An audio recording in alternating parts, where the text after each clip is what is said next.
ও মানুষ আইব রে,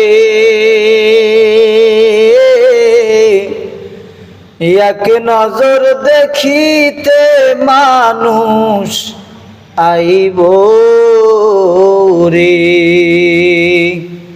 ও মানুষ আইব রে, এক নজর দেখিতে মানুষ আইব রে। বড়ই পাতার গরম জলে যেদিন বিদায় করিব রে, মানুষ আইব রে, এক নজর দেখিতে মানুষ আইব রে। 3.5 হাত মাটির ঘরে যেদিন রাখব রে, মানুষ আইব রে, এক নজর দেখিতে মানুষ আইব রে। ওরে মানুষ বড়ই পাতার গরম জল কইরা গোসল করাইয়া যখন নিয়া যাবে, আপন পরিবার, আপন পরিজন, আপন আত্মীয় স্বজন আহারে সুন্দর করে গোসল করায়া দিবে। এই সুন্দর শরীর থেকে কাপড়গুলো খুলে খুলে বেলেট দিয়া সিরিয়া সিরিয়া নামাবে। কেউ যাবে বাজারে সাদা কাপড় কেনার জন্যে, সাদা কাপড় যখন কিনে আনবে, কোটিপতিও যদি হও, কোটি টাকার মালিকও যদি হও, সুন্দর কাপড়গুলো টেনে টেনে বেলেট দিয়া খুলিয়া একটা সাদা কাপড় পরে দিবে। কেউ বা আবার যাবে কবর খনন করতে, 3.5 হাত মাটির ঘর, কারো আপন কারো পর, যখন কবর খনন করবে, কেউ তোমাকে আপন করে চিরদিনের জন্য রাখবে না। ও এলাকার মুসলমান কবরে নামাবে। কি এক আজব দুনিয়া! কবরে যখন তোমার খনন করা সম্পূর্ণ হয়ে যাবে, যেই ঘরে তুমি ঘুমাইতা, যেই ঘরে তুমি থাকতা, যেই ঘর তুমি কষ্ট করে বানাইছো, যেই স্ত্রীকে ছাড়া একটা রাত তুমি ঘুমাও নাই, যেই সন্তানকে কোলে নিয়া পিঠে নিয়া যখন সন্তানরে বড় বানাইছো, সন্তান আব্বু আব্বু বলে তোমারে জড়ায় ধরতো, চুমা খাইতো, ওই সন্তান বলবে তাড়াতাড়ি কবর খনন কর, বাবার জানাজা দাফন সম্পূর্ণ করতে হবে। স্ত্রী বলবে আর আমার ঘরে রাখবা না, আমি ভয় পাই, লাশ দেখে বড় ভয় পায়। পরিবার পরিজন সবাই রেখে রেখে সবাই বিদায় দেওয়ার জন্য পাগল হয়ে যাবে। এমন একটা হালাত হয়ে যাবে, তোমার আমার রুহটা তখন চিল্লায়া চিল্লায়া বলবে, আমি তোমাদের জন্য কি করলাম না রে ভাই, আমি তোমাদের জন্য কি করলাম না রে সন্তান, আমি তোমাদের জন্য কি করলাম না রে স্ত্রী। একটা রাত তোমারে ছাড়া ঘুমাই নাই, সন্তান একটা রাত তোমারে না দেখলে আমার ঘুম আসতো না।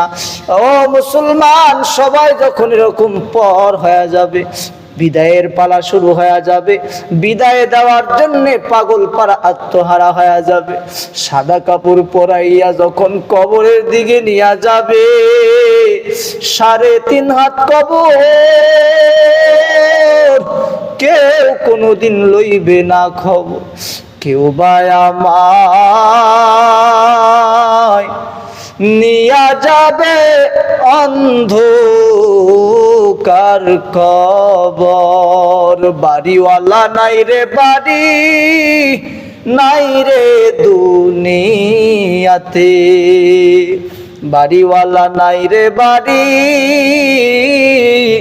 নাই রে দুনিয়াতে।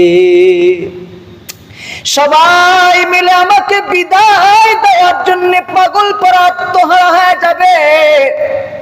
আমাকে চারজনে কান্দে করে নিয়ে কবরের দিকে রওনা হয়ে যাবে। আমি ডেকে ডেকে বলবো, কে রে তোমরা আমায় কই নিয়ে যাও? জীবনে যেই জায়গায় যাইতে বড় ভয় পাইতাম সেই জায়গায় কেন যাও? আমারে কি একা রাখতে চাও? আমি তো একা থাকতে পারবো না, আমি বড় ভয় পাই। আমাকে নিয়ে কবরের দিকে চলে যাবে।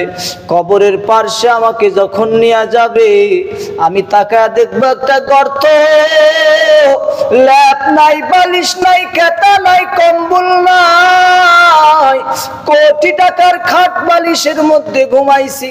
আজকে আমাকে মাটির মধ্যে রেখে সবাই বিদায় হইতে শুরু করবে। হঠাৎ করে তাকায় দেখবো খাটের মধ্য থেকে আমারে দুইজনে করে কবরে নামায়। আমার সঙ্গে দুইজনে কবরে নামিয়ে গেল। আমি মনে করলাম এই দুইজন মনে হয় আমার সাথে কবরের সঙ্গী হবে।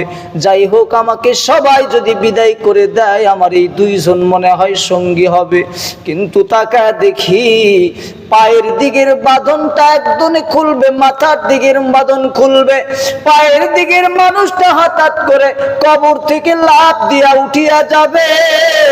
আমি তখন ডাক দিয়া বলবো, কি ব্যাপার, আমাকে তুমি রেখে যাও? বড় নিষ্ঠুর হয়ে গেলা নাকি?